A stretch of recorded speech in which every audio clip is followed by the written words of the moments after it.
Hello, and welcome to the Student Ministry Conversations podcast with your hosts, Brent Aiken, David Pruitt, and Russell Martin.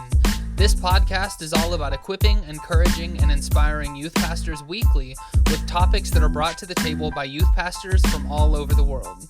And now, here's your host for this week, David Pruitt.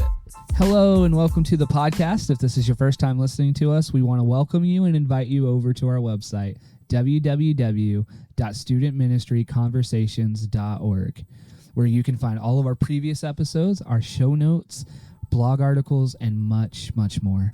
Our goal is that you are inspired, encouraged, and that the things that you hear on this podcast would equip you to be a better student pastor for the church that you are serving in. All right, let's get to it. Today we are sitting down with one of our new hosts for Student Ministry Conversations. We're super excited for you guys to get to know Melissa. She is the youth director at First Methodist. She is a student at McMurray there in Abilene, Texas, as well as a whole bunch of other things. So please tell us a little bit about yourself. Well, let's see. I've got the two kiddos, middle schooler and elementary, but we are so close to being middle school and high school, and I'm not sure how I feel about that. My husband's a band director, so we're all about the school district in general. And then I'm a Girl Scout leader. So I have Girl Scout troop here that actually meets at the church. Speaking of, the church is next to the railroad tracks, which is what is happening right now. So you might hear a train. So we have Girl Scout troop here, but I'm also one of the service unit managers, so over all of the troops in Abilene. And then I'm a facilitator for the council, which means I get to train new leaders in all 81 counties of Girl Scouts of Texas, Oklahoma Plains. And that's one of my favorite things to do right now because the impact it's making. Like, I get to train these new leaders who are then at least having 5 girls in their troop to make a new troop. And so I got 20 moms or people on trainings on Zoom, and that's 100 kids that I'm affecting in that one moment. So that's one of my favorite parts. There's a lot of impact in that. For sure. That's awesome. Man, you think about like all the different ways that you can serve. You have a huge impact in your area and even surrounding area, which is really cool. So today we're going to be talking about that very thing, right? The big thing that we're talking about today is serving outside of the church. And this is obviously something that you know a lot about and you're very passionate about. And so we'll let you take it away and talk about serving outside of the church. Well, okay, so let's talk about service outside of the church. So that's kind of a big deal because we all feel like we're serving in the church. It's our job, right?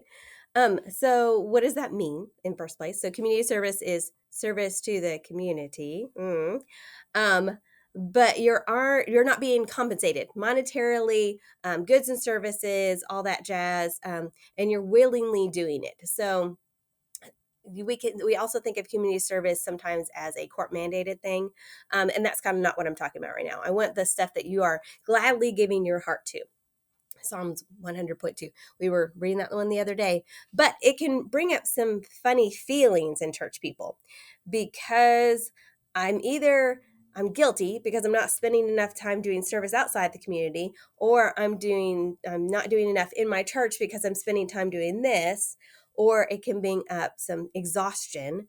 You're already peopling all day. It doesn't matter if you're sitting in the office, you're either problem solving for people, you're planning for people, or you're just praying for people.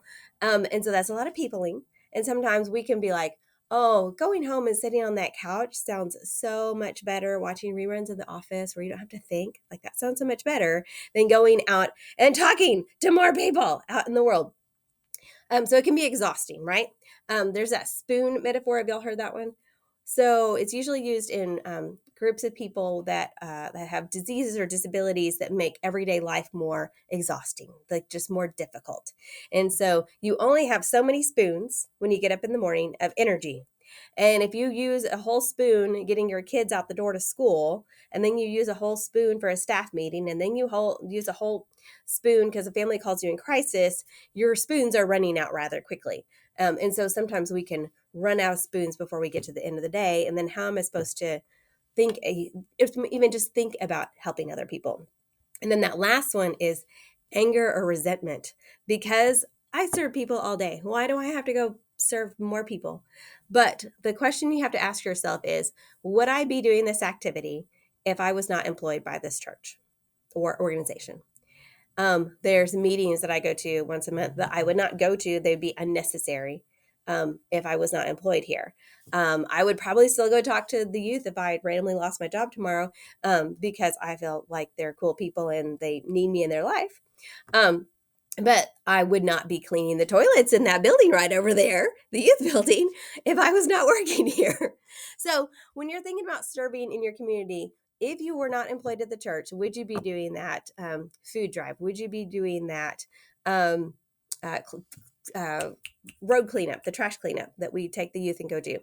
Would you be doing those activities? So if it's yes, then okay, great. Community service. Yay. If it's no, then that's your job. So, but that can kind of like be a little resentful. Like I help all the time. Other people need to help. But there's reasons for all that. For sure. There's definitely, man, I feel like you really hit that on the head there. Like,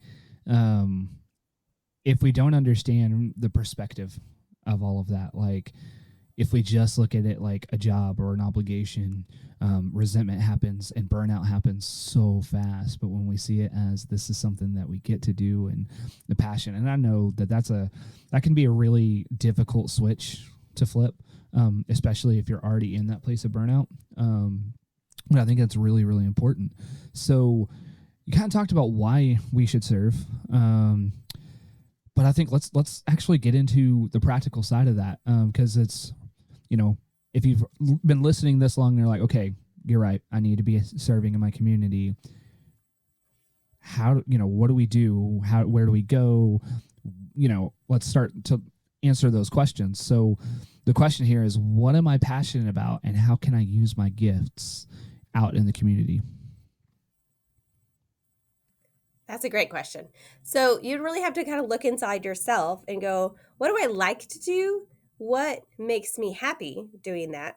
Or even just what gives me contentment, right? I get like that satisfaction feeling. That's a big thing right now, of the weirdest things, like entering things in a spreadsheet, which sounds really boring, but because it's a job well done, it gives me that satisfaction. So that can really help you find where you can help in your community. If you really like cooking for people, absolutely go to the food pantry, the food bank. We have Bob's in Abilene, the breakfast on Beach Street.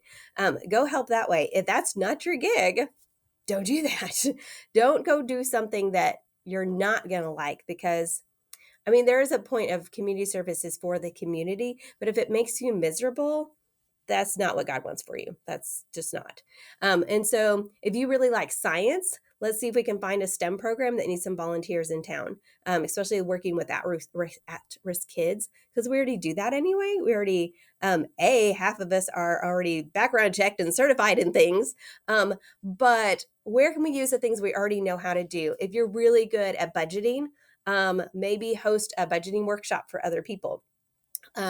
If you what's my normal ones I give to Girl Scout leaders? I usually say if you've got a mom that works at a bank, then she's your treasurer. And so like things you already do in your everyday life, how can you work those into community service? If you really like paperwork, find somewhere that needs like a nonprofit organization that needs help stuffing envelopes. One of the things that we did as a youth group that really has this same kind of feeling is we worked at a kids shelter. So it was a youth shelter for kids under the age of 18, but it wasn't necessarily foster care. But they would get donations of clothing all the time. And so someone needed to go in and sort these bags of clothes into gender and age and appropriate wear. Like, is this for prom, or is this for school, or is this for work? And if we went and did that, someone that is just, I know what clothes look like, that meant the counselors could actually counsel people. So if you're looking at a nonprofit, what is something you can take off their plate? If you can go in and bring them coffee one day or something like that, where it's something that you already know how to do, or stuffing envelopes is the best example of that. That doesn't require thought. It doesn't require an education. It doesn't require a degree. But it will take their time from doing something else that they could be doing better by you doing that. So find your passions. What do you just like to do? That's huge. Oh man. And there are so many organizations. I just think about like the inroads that we can create. I mean, you never know what kind of incredible relationships that can open up in the future for your entire church, not just your youth ministry, which is always huge.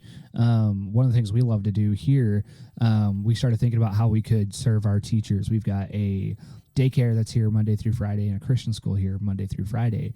And so ultimately you've got 20 plus teachers that are teachers and subs and all kinds of other stuff that are in our building Monday through Friday. And they do a lot of work. And so we started thinking, how can we serve them? Because organizations in town think about teachers, but a lot of times they don't think about sort of the auxiliary teachers, so to speak, like with your private schools, your daycares and stuff like that. They're teachers too, and they work really hard. And so we started thinking through like, what are some things we're passionate about? I'm very, very passionate about coffee. I love coffee. I love serving coffee. I love making coffee. And so we did like a big hot cocoa bar and coffee bar, a few little snacks and stuff. And we try to do that at least once a semester for all the teachers. And it's just a way just to say thank you for all you're doing. You're seen, you're loved, you're cared about, and we leave it open all morning. And we'll kind of take shifts and stuff. Because let's be honest, sometimes you need more than one cup of hot chocolate. So, get one when you first get there. And at 10 o'clock when you're already starting to crash again, go get another one, like it's just little things like that make a bigger impact than sometimes we realize. So keeping this going, I really like the idea of being able to serve and being able to serve out of your passion and gift. It's probably the thing besides just Jesus loves you and died on the cross to save you that I preach the most to our students. Using our passions or gifts, because I believe that God has called every single person to something, and you can use those things, whether you're called to be in full-time ministry or ministry in your job, whatever it is. I believe that we're all called to serve. So maybe you're listening, you're like, okay, all right, I can serve, I can use my passions and gifts. Where? My wife is always one that, like, for me, I get an idea and I'm like, I don't care what the expectations are. We're just going to make it happen. We're creative. We're going to make it happen. My wife is like, I need expectations. I need the ABCs and the 1, 2, 3s, and I need it all written out. And we need to like meet like 4 or 5 times. So for those of you guys who are very analytical, type A people like my wife, I would encourage you to then, you want to serve, what your gifts are. I think you need to begin to ask the question, what are the biggest needs in your community? Melissa kind of touched on some of those things, but like, what are the biggest needs in your community? And how can you help? Let's see. So we get to meet new people. That's a great part of serving, right? I had a pastor who was really excited when his 5-year-old is going to start the soccer at YMCA because he got to meet new people. I was like, why are you so excited about this? They're 5. And he goes, I get to meet new people that are not coming to church with me. And so we get to meet new people that maybe we can then invite to church, or even, just tell them about Jesus. Like, that's part of discipleship right there. And then we're already asking others to volunteer at church, right? And so we're asking someone who already is working a full-time job, and then, hey, come hang out with the youth in the evening, when we're not doing that ourselves. And so sometimes that's good for your program, just so other people see that you're giving back to the community as well. And you're putting yourself out there just the same way you're asking somebody else to do that. And then it's also good for you. There's some good reasons in your, it's just in your soul, it's good for you. But it's also good to see in your community where other people are helping, right? There's some great organizations that have a list of, here's the places that you can help out in your community. I go to a couple of meetings during the month that are specifically about that. And so then I find out where we can all help in the community. And then I share that with everybody that I can think of, other youth pastors, the church in general, because sometimes it is hard to find those places. Like, where is a really cool place that I want to help. And here's the interesting thing. You don't know where that they need help. They don't know you want to help. So sometimes putting those two things together is difficult, but we just have to find the places. So we got to talk to people, talk to other organizations that you are already involved in and say, hey, these are things that I would like to do. Do you know of anybody else that needs help? Because they network, they talk, they use their resources wisely. Oh, that's Girl Scouts. And where they know that if I need blah, blah, blah, and this organization over here has extra of blah, blah, blah, that's when they talk to each other. And so if they have extra people, hey, go help over there. And so talk to the ones you're already involved in. That's going to be a biggest step. But find out where the helpers are in your community. Find out other people that already volunteer. Find out what they're doing. And that's going to be a really good step, since I can't just tell everybody in what community you live in, go talk to blah, blah, blah, blah, blah, because it's all different. Every community is different. Every community has different needs. And so sometimes you have to do a little work, but it's easy. It's talking to people. We do that all the time. Like, it's literally our jobs. So go talk to some people and you find some great places to serve. Well, and I'll even throw out there too, because now, again, this is specific to our community, but I know there's a lot of communities that are in the same boat. The school system really needs subs. And I think, and maybe that's just a Texas thing, I don't know, but every town I've lived in, we've had, like, specifically for us, our junior high is really desperately needing more teachers. And because of that, they're like, right now we've got flu going around and strep and stomach bug. I was at the junior high this morning, and we had several teachers that normally get together to pray. And they, a lot of them were out today. And so it's definitely a huge need. And so sometimes just being able to go to your schools and if you're a church that is, if you're a community that is struggling to get into the school system, that might be your in or out. You know, I know a lot of youth pastors are like, you get to, like, go eat with your students at the school, and you get to, like, do FCA and lead worship. And yeah, like this morning I led worship. Our pastor spoke. I pray with the teachers every Wednesday morning. Like, that's like normal for us. But I know that is really difficult for a lot of different positions, like where the school won't let you in. And so maybe that's an opportunity to say, hey, I know, and I realize by saying this, you might be going, I have too much on my plate. You're asking me to now go work another day, like on my day off? I am. And here's why. Even if you don't do it every single week, as a sub, you get to choose your schedule. You can either take a job or don't take a job. I mean, it's totally up to you. But say you have an open Friday, and you're like, you know, I've got this open Friday, and I'm just going to go up to the junior high and sub, or the high school or elementary school or whatever, you know, and start to have those conversations. You're there, talk to the principals, say, hey, I'm really subbing not because I need the money. I'm subbing because I want to serve you guys. I want to support you guys. And I was just wondering, like, would it be okay if I'm not necessarily saying that I'm going to do this out loud or anything, but would it be okay if while I'm going down the halls, just kind of pray for the different teachers? Or would it be okay if I got here just a little bit early and sat at one of the tables and just prayed? And if they say yes, press them a little further. Would it be okay if I invite other teachers to come pray with me? See what they say. If they say no, okay. So you're going to start by praying by yourself. And when they see you consistently coming up to the school and praying, all it takes is this. And you might be saying this sounds like way specific. It worked for us. We began to ask if we could pray, and they're like, okay. Well, then they started noticing we were doing it every single week, and other teachers that were believers were like, well, we want to come pray, and they're not going to tell us no. School hasn't even started yet. So they began to pray with us. One teacher joined, and then another teacher joined, and another teacher joined, and we've got like a full table. We've had times where we've had to put tables together because the teachers are there praying. And the other cool thing too is when they know you're praying, now the principals come up to us. Now, granted, we've got amazing principals now, but I remember when we didn't. But they will literally come up after FCA and say, hey, do you have an extra hour? We are having a really tough week. The students are just not behaving. Will you go around the hallways and just pray? Will you, like, touch a door or something and pray? And it's just like, whoa, okay. Like, and sometimes it's like, hey, will you actually sit in on this class? Because sometimes just having an extra person that these kids trust, and it's given us a lot of in routes at the school, and it's pretty incredible. So I would definitely encourage you. That is a massive need, I think, in most communities. Even if the door isn't open, kick it open. I'm giving you permission. Kick the door open. Make it happen. Yes. They may not know that they need you, but I promise you, these schools need us. They do.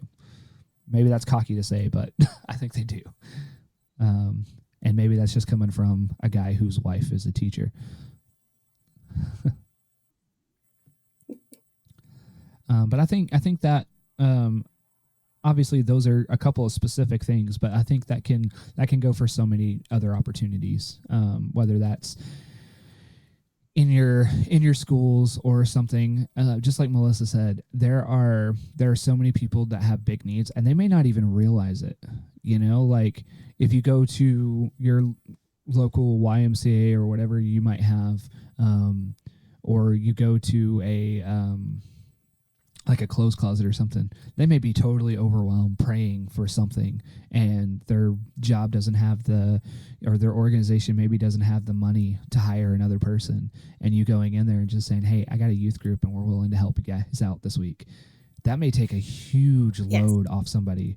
And I'm telling you, it could bless them just as much as it can bless you, and definitely your students, because you're teaching your students the importance of serving as well. So that gives you more events that you can do. That gives you more community outreach stuff that you can do as a student ministry, but it also gives you something that you can do personally. I think that's really cool. Like what Melissa was saying earlier, is it gives you that satisfaction of, when we're doing stuff for our church, most of the time it's like, yeah, this is my church and I'm passionate and I want to do as much as I can for my church. But sometimes, let's just be completely honest, as youth pastors, it's a fairly thankless job. And so sometimes being able to just do something for you, even if nobody says thank you, you're making a difference and you're not getting paid for it. So the rewards are, kingdom rewards, so to speak. And so that can be huge. Finally, I want to ask this last question as we kind of wrap this part of the conversation up. What is some advice that you would give someone who is struggling with seeing the importance of serving? They're too busy to serve? Either too busy or just struggling to see the importance of it. Like, I already do enough. I don't need to. And I know you kind of touched on that, but maybe there's somebody who's listening. We haven't quite convinced. Let's see. If you're too busy to serve, then there's lots of things that you can do at home. Maybe you can't get there. Big thing I really like to do, especially when my people were smaller, elementary schools, they always need help cutting things out, which seems really weird. Interesting. And so there's lots of laminating that happens in schools, but even just like the kindergartners, they need pieces to make things sometimes. And so sometimes they just need someone to cut things out. And if you can do that for a teacher who's already, we know teachers, there is already having to do so much outside of their normal class time period that they are paid to be there. If you can take that off their plate, maybe they can watch a movie with their family. That's impactful too. And so it is those small little things. And so things like that you can do at home. You can do them at midnight. You don't have to worry about something being open.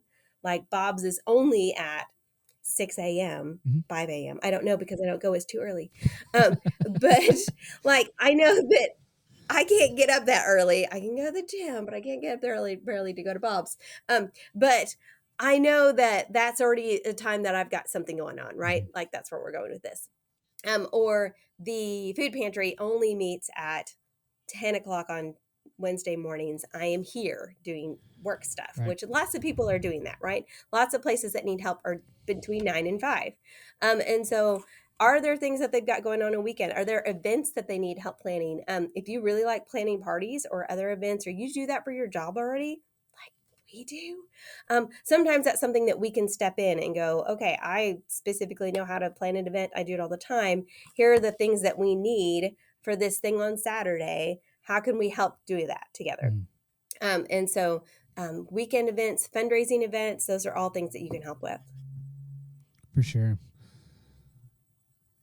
I cannot stress enough the importance of being able to serve, whether it's inside your church or outside your church. There are so many people who desperately need someone to stand in the gap, and we think about like one of the most frustrating things can be sometimes is trying to find new people. If you're in a smaller town, you already know everybody and everyone's kind of plugged in somewhere.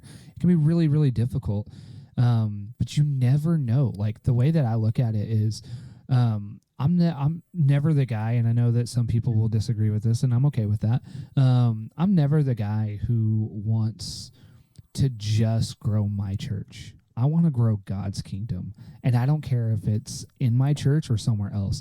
If I see someone who's struggling with something, I want to help, and I want them to know that they're not alone.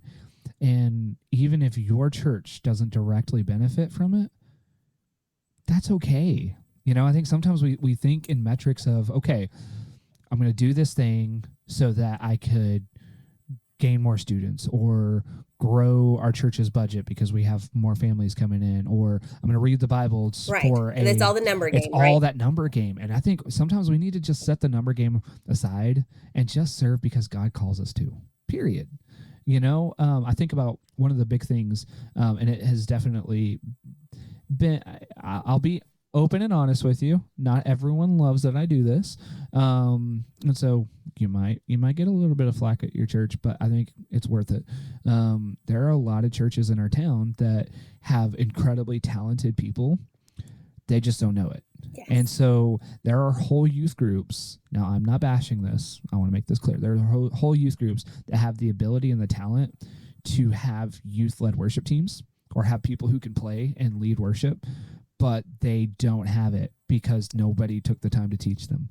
And so I've had the opportunity over the last several years here in Snyder to teach several students and adults with the intention of getting them on the worship team at their church. Literally jump-started worship at 3 different churches. Did it benefit our church? Not one bit. Who cares? That's the way I look at it is I have a passion and I have a gift to be able to teach other people, and we can utilize it in a way that helps them win. Because here's the thing, and maybe you need to send this to your pastor, and that's okay. Hi, senior pastor. It's okay if another church succeeds, and here's why. Because when one church succeeds, we all do, because we are all on the same team. We've said this a lot on the podcast, especially with my guests. We are better together. This is why we do this podcast, because it doesn't matter if you're a youth pastor in Texas or Pennsylvania or Timbuktu. You have an opportunity and you have a voice that matters. And when Melissa's church or Brent's church or Russell's church or Micah's church or my church succeeds, we all do, because we're all on the same team. We've got to be about that kingdom mindset of saying, how can we serve our community and meet a need? And if that helps another church, that's a great thing. We got to take the sort of the competition mindset out and just serve people, because it's what God gives us the opportunity to do. I think about the woman at the well. I think about so many stories in the Bible where it was like completely against culture to serve that person. But Jesus served her. Why? Because she was in need. Mm-hmm. He saw a need, he filled a need. Zacchaeus was hated because he was a tax collector.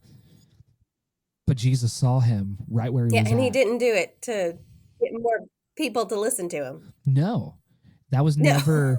I mean, even think about the man that was literally the paralyzed man who was brought down from the ceiling because they couldn't get in any other way. It was like Jesus didn't plan for that. I mean, yeah, he's God. He knew it was going to happen, but he didn't plan for that. But what did he do? He stopped and he helped the guy. I even think about another Bible story, and this is one of my favorite, more obscure ones, is Jesus's last sermon in the temple before he was killed. He was literally giving, I mean, think about that. Jesus's last sermon in a temple. Like, this is important stuff. And somebody like bursts in and goes straight to where Jesus is talking, and Jesus stops what he's doing and he goes and helps that person. Jesus knows this is his last sermon. Like, think about that. And yet Jesus stopped what he did. Like, he didn't, say, okay, one of our guest people can help take care of that. Like, he just stopped what he was doing and he helped serve. Why? Because he saw a need and he filled the need immediately. I think that's really what it comes down to when it comes to serving, outside of just doing it because it's the right thing to do. It's because if we're really going to model our lives like Jesus, which, by the way, you're a pastor, you're called to do that. You're a human being. You're called to do that. We have to be about doing what Jesus did. And Jesus was about serving people, period. And so use those passions, use those gifts, use, and just being willing to say, I see a need, I'm going to help fill it. Yes. I think that's what it ultimately comes down to. And that's the key right there, that willingly, right? Yeah. Like, we have to want to go help. And that is a big thing to show our kids too, like how to go help, but the point that we want to go help. And let them see that. For sure. Man, we could talk about this all day, honestly. There's so many different possibilities and ways to serve. And we throw out a lot of examples for you. So, if you're a note taker, write those things down and, start thinking through, talk to your leadership team, whether that's like an adult leadership team, student leadership team, or both. If you have that, that's a beautiful thing. And start asking, how can we serve? How can we fit the need from both a ministry standpoint, but then also from a personal standpoint? Sit down with, if you're married, sit down with your spouse, sit down with your kids. That's another really good opportunity. Especially like, my first ministry is my wife and my son. And so how can we serve as just the Pruitt family? Not for any gain outside of just being good human beings and good parents, right? And go fill that need. And so whether it's serving inside your church or like not really inside your church, serving outside the church with your church, or serving personally, we got to get out there and we got to meet the needs, because there's a lot in our community. Maybe you got to get creative, but that's a good thing. So thank you so much for listening. We would be so honored if you would share our podcast with your youth pastor friends on social media, or tag a specific episode that really stood out to you on your favorite platform by using @TalkStudentMin. It's that same thing on all the platforms that we're on. Finally, if you would like to be on the show in the future, please reach out to us on social media or send us an email to podcast@studentministryconversations.org, and we would love to set up a time for you to join us. We said this on the last podcast. Man, there are so many topics that we haven't hit yet, and there are so many people that have a voice and they have a passion, and maybe that's another way that you can serve, is serving other youth pastors by joining our conversation. So please reach out to us. Don't be afraid to. We are wanting to expand this thing. So this show works because of you and with you. So we want you guys to join the conversation. So until our next episode, have a great week, and we will catch you guys on the next one.